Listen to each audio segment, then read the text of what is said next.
Hi you guys, this is Stephanie with Sam Designs, and I'm so excited because I finally, after all these years, did my first digital design from my original artwork. And I've painted millions and millions of flowers on stepping stones, and I've wanted to do this because I can never keep up this time of year. So I'm just going to show you how I'm going to start the process. Maybe you can pick up some painting tips, or maybe you're somebody who's wanted to kind of make digital designs of your artwork. So I'm going to kind of show you the first start of the process, and I'm going to be painting hydrangeas to start, so you can come and watch, and hopefully I can bring you on for more designs on how I do this, because I am here to help you guys learn and do what you love to and try to pick up some tips. So here we go. So I am starting with my very messy paint tray, and I'm going to use 3 blues. So I'm going to use, well, actually a white, a light blue, and a darker blue.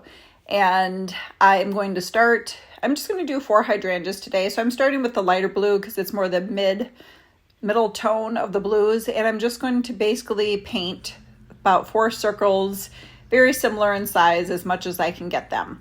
And I have a thicker paintbrush here. A lot of my paintbrushes are weathered because I've used them so much. So some of them have they're so flat on top that I kind of use it as like a pouncing brush. So I am just using a thicker brush basically to do these circles.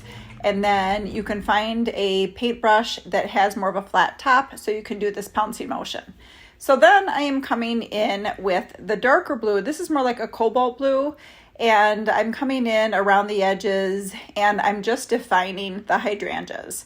So by doing this, you're just giving it dimension and a realistic look. And we are using acrylic paints here. I don't think I said that at the beginning, but these are just acrylic paints, and you can, there's a variety of ones out there, but you can kind of choose the colors that you like for this. But basically there's just a light blue, a darker blue, and a white for this.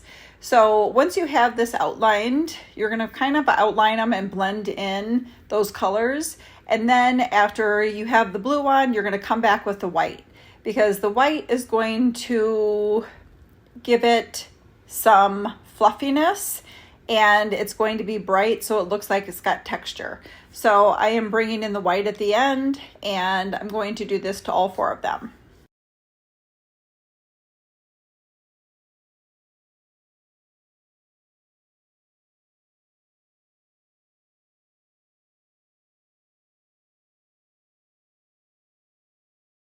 So sometimes if I get too much of a heavy white area, you can always come back, or I come back with a darker blue. So you can kind of play around with it. And sometimes I just go back and forth between the colors until I get it to my liking, until I get it to that realistic look. And you can see at the top of the top hydrangea, it needs to be outlined a little more. So I'm going to define it a little bit more on that top edge with the darker blue. So this is definitely something that you can practice on all colors. And once you're done, we can start the leaves. So now we're going to do 2 colors of green, and I'm just going to accent the hydrangeas with a couple different leaves. If you've ever had hydrangeas, their leaves are so big and pretty, and so I'm trying to follow that shape. And I am just using, like I said, those 2 colors, and we're just going to accent the corners. So you can practice with this first, or you can draw it, but it's just kind of like a football or a leaf shape. And I'm going to do all 4 corners, and then I'm going to come back after this with a white on a really thin, like pencil tip type of brush to do the definition in the leaves with just a white. And you're going to want to come back while it's still wet, just because it's easier to go through the leaves while it's still wet.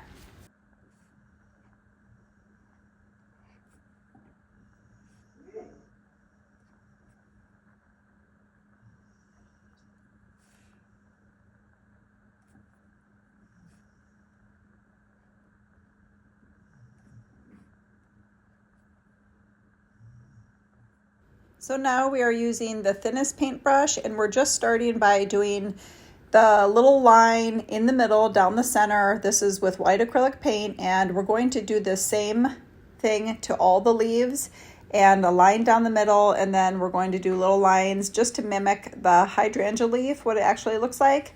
So if you ever are confused on if you're painting a flower and you want to know what the leaf looks like, and if you really want to get a good description of the flower to make it recognizable, you can just Google that type of flower. So for example, carnations, they have a very different leaf than the hydrangeas, but I always have to look it up to see, so you can paint the leaves accordingly. But the hydrangea leaves are some of the easier ones, and they're very distinguishable because they have this big, really pretty darker green leaf. So I try to mimic that here in the picture with the same little lines. And that is my way of making some big, beautiful, fluffy hydrangeas. So I hope it taught you something new, and stay tuned for the next one. Bye.